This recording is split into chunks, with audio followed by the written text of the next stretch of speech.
Hey, what's up guys? Welcome to another Tech Gear Talk video. Today I want to take a look at the Logitech MX Master wireless mouse. I spend most of my day on the computer developing websites, doing graphic design, and editing video. And for years now I've been using the Logitech Performance MX. But always looking to try out new products, I wanted to give the newer version, the MX Master, a try. So immediately you can see that this is a very cool looking mouse. And it's pretty obvious the Logitech is realizing the importance of combining form and function.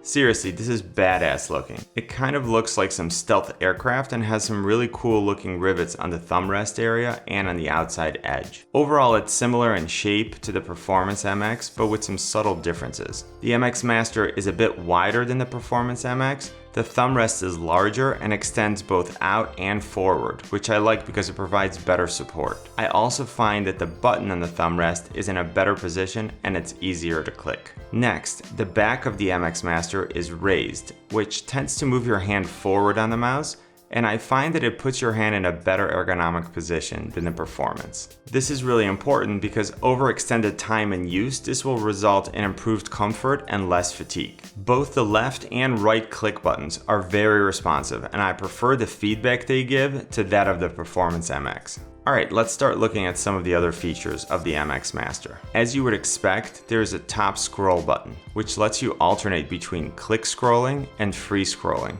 depending on your preference, by using the mode shift button. A nice feature of the click scrolling is smart shift. Essentially, this lets you have the best of both worlds. You can use click scrolling when you need more precision, but then use a stronger push or pull and the mouse will freely scroll until it slows back down. This is great when you're scrolling up and down on very long web pages or documents, or when you're editing large images. On the side, we have the back and forward buttons, which to be honest are pretty small. In addition to being smaller, they are moved down and back in comparison with the Performance MX. And since your hand is now generally higher up on the mouse, I find that they're much more difficult to use. This is a big change for me coming from the Performance, and I actually am still trying to figure out the best position for my hand. The challenge is that in order to be able to access the back and forth buttons, I have to move my hand back, which sort of defeats the point of the improved position for better ergonomics. I would love to test out a version that has the buttons ahead of the horizontal wheel. I can operate the wheel with the lower part of my thumb, so that's not going to be a problem, whereas the buttons require much more precision. Speaking of which, a new feature which I previously didn't have is the side scrolling wheel. It's used for horizontal scrolling, which I find very helpful when I'm editing videos in Premiere Pro or working with large images in Photoshop. It's awesome to be able to scroll both horizontally and vertically, especially while zoomed in on a large image and trying to edit small details. Okay, let's flip this bad boy over and look under the hood. Here you'll see the on-off switch, a connect button, the sensor, and then all the way at the bottom, a new feature called Easy Switch. The MX Master is able to pair up with 3 different devices and then switch in real time between them. You'll see the numbers 1, 2, and 3 at the bottom along with another button. I mainly use my desktop, so I have that set up as device 1. I then have my Dell XPS laptop as device 2 and my Mac Air as device 3. And all I need to do is press the button and it will automatically switch between the devices. That's crazy cool.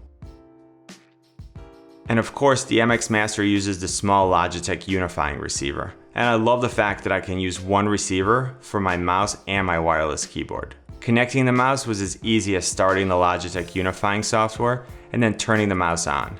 The software immediately detected the MX Master and paired with it. I also downloaded the Logitech Options software, which lets you play around with all kinds of features for the mouse. You can see the functionality currently assigned to each button, and you can customize the MX Master to fit your needs. So for example, I have the button on the thumb rest set to virtual desktops, so I can quickly see every window I have open on my 6 monitors, which I admit sometimes get a little crazy. Now, to take customization to the next level, you can actually assign application-specific functions for each button. This lets you do things like making the forward button copy and the back button paste, but only when using Photoshop.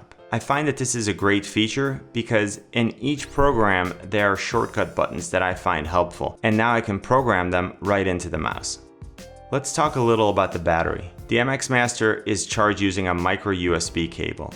Unlike my Performance MX, which has a removable battery, The MX Master uses an integrated 500 mAh lithium polymer battery. Logitech says that the battery life will last up to 40 days on a single full charge, so I'm excited to see how well it performs. Finally, I wanted to mention the dark field sensor, which allows this mouse to track on pretty much any surface, including glass. Overall, I like the improvements Logitech made with this mouse, and I'm excited to test it. If you're still using a more traditionally shaped mouse, you use your mouse a lot, or you just want to upgrade your mouse game, give the MX Master a look. I'll put a link in the description to where you can find the MX Master on Amazon for under 65 bucks, which I think is a great value. Please give this video a like and hit that subscribe button. If you have any questions at all about the MX Master, put them in the comment section below and I do my best to answer every question. And don't forget to follow us on Instagram, Twitter, and Facebook at Tech Gear Talk. See you soon.